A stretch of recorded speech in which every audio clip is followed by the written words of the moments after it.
Hello all, welcome to my channel. I'm back with another video. In this video, we will be going through uh, Databricks platform basics. This will be a four-part series where we will be going through some of the concepts which are available in Databricks. So let's get started. The things that we will cover in this video will be these. So if we see the concepts that we are going to discuss are the database platform's overview, its architecture, cluster types, cluster pool, configurations, runtime, notebook, utilities, jobs, CLI, Databricks file system, Delta Lake, and Unity catalog, and workflows as well. So these are the things that we will be discussing. So let's see what uh, we are here to discuss. So to understand more on this, basically Databricks is a unified platform which gives us a way to run ETL or data engineering stuff in a unified way. So when I say ETL stuff, it's basically it gives us SQL, Python interfaces like notebooks, and then we can run queries on top of it. The data, it provides us Databricks file systems as well, so we can store the data, we can do transformation and all. Uh, the main thing about Databricks is it's built by the people who built Spark.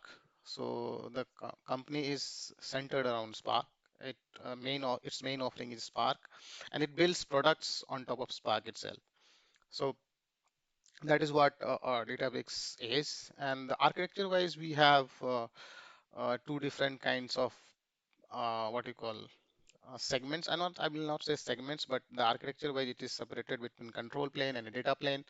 So the control plane is where we have a web application, that the UI that we see for the Drupal notebooks, that we have the Unity catalog, we have serverless computes. So these are part of the Databricks control plane, which resides in Databricks' AWS account or cloud account. And then we have other set of other component or segment, which is called control plane, data plane, where our account, uh, our AWS account or Azure account or GCP account comes into picture, where we have our own compute, we have our own workspaces, we have our other resources in our account, which Databricks control plane will talk to and then get the job done for us. So that's how the Databricks architecture is composed of. The control plane does the orchestration, does the management, it offers the UI and everything. It also takes care of any maintenance activities, and the cloud account that hosts the data plane is where our data resides, as I mentioned. So in this AWS account, we will be creating a trust between the AWS account of Databricks with us. It will also have network connectivity, VPC peering, and everything that has to be done. Let's say if we want to create a S3 endpoint between our account and let's say serverless we are using, then we will have to create a VPC peering between AWS database account to our, and that VPC peering should also include the S3 endpoint for private access. So that those are the things that we have to take care. Uh, so in Databricks, we have concepts of Databricks account and workspaces. So Databricks account represents a single entity. But for example, let's say if we have one account. Let's say if we are talking about a company, so company generally will have one account which it talks to Databricks. Each Databricks account gets a TAM, technical account manager. We will licenses, billing, everything happens on an account level. We'll also have an option of merging different accounts into one and unified billing. But generally, one account, one pay is the concept, and one account can have multiple workspaces. Workspaces are the environments. Like for example, we can have let's say if you have let's say you are working in a GTM company where the meeting companies are there. For example, let's say go to meeting. So what you will do, for example, I'm just giving an example is if that company wants to leverage Databricks, they will opt for an account, they will create an account for themselves, and then they will create multiple workspaces for each of their product lines. Like they can have MDLs, or they can have what we call separate environment for separate products, like one for go to meeting, one for go to my PC, go to for rescue, go for central. So those product lines can have their own Databricks workspaces. So the if you want to know the mapping, so each organization will have an enterprise account where SSO, audit log, and entity catalog will reside. Each account will have multiple workspaces. So this is one organization can have multiple accounts, as I mentioned. So enterprise account, and then it will have multiple workspaces, and each account can have multiple workspaces. And then one workspace can have multiple clusters. Clusters can have multiple jobs, and each workspace will be tied to a cloud account or a subscription that we have. So that's how the flow. One account also the subscription can be like one subscription can be used for multiple workspaces, but in general this is the flow. Like this is the mapping between account, workspace, cluster, jobs, and everything. Databricks has interfaces like we can connect to Databricks using different interfaces. One is the UI where we get the notebooks, web console, everything. Then we have a REST API, so we can make, let's say if we want to do some automation, so we can leverage the REST API to trigger some endpoints. Then we have also a SQL REST API where we can give automated tasks on SQL objects. And then we have CLI, so we can interact with Databricks using the Databricks CLI hosted on GitHub. So this CLI is built on top of the REST API itself. And if you see the interfaces, so we have in the UI, we have concept like cluster pages, notebooks, jobs, data, and we can interact via the UI, CLI, or the REST API. So let's just, since we have understood the concepts of like once we are into the UI, will first thing that we have to do is we have to create a cluster. And what is a cluster? Is Databricks cluster is a collection of virtual machines basically, and the virtual machine is they work together to process the data and run our computations. On these clusters, the jobs and notebooks are attached basically. So this provides, so we can think of the UI or the notebook or everything as an abstraction, and the cluster is where the actual computation will happen. So we can think of logical things that are happening on the UI, and then we have the actual physical things happening on the cluster. And cluster have two types of node. One is driver node, another one is worker node. Uh, so it is similar to how Spark runs. Spark, if you have run in cluster mode, you will have masters and you will have driver and worker nodes. Same concept is in here as well, because it is built on top of it follows the Spark semantics. Driver node is where all the orchestration, planning, and everything happens, and the worker node is where the actual task gets executed. And clusters can have different types of node. We can have storage optimized node, we can have memory optimized node, compute optimized, general purpose, and GPU accelerated. These are very much pretty much what you call self-explanatory in terms of by the name itself. So storage optimizes for IO work, memory optimizes for more memory per dollar. For let's say if we are doing some computation which requires very much memory, then we can look at these clusters type of node, sorry. And then we have compute optimized, which focuses more on CPU. So for example, let's say if you are doing a lot of ML work where a lot of iterative work is happening, so that will be memory intensive. You might want to use memory optimized, but let's say if you are doing some encoding decoding, a lot of encoding decoding is happening. Let's say your functions are compute intensive, so then at that time you might choose an CPU optimized compute optimized cluster. Then we have general purpose, which has balance between both compute and memory. And this is the generic everyone will start with, and then they will choose the specific one. And GPU accelerated, where we want a GPU. For example, if we are using Spark with Rapids, which works on GPU, so then we can choose to have a GPU accelerated nodes as well. Then these were the node types. Then we have cluster types as well. So there are different types of clusters available in Databricks environment. One is all purpose.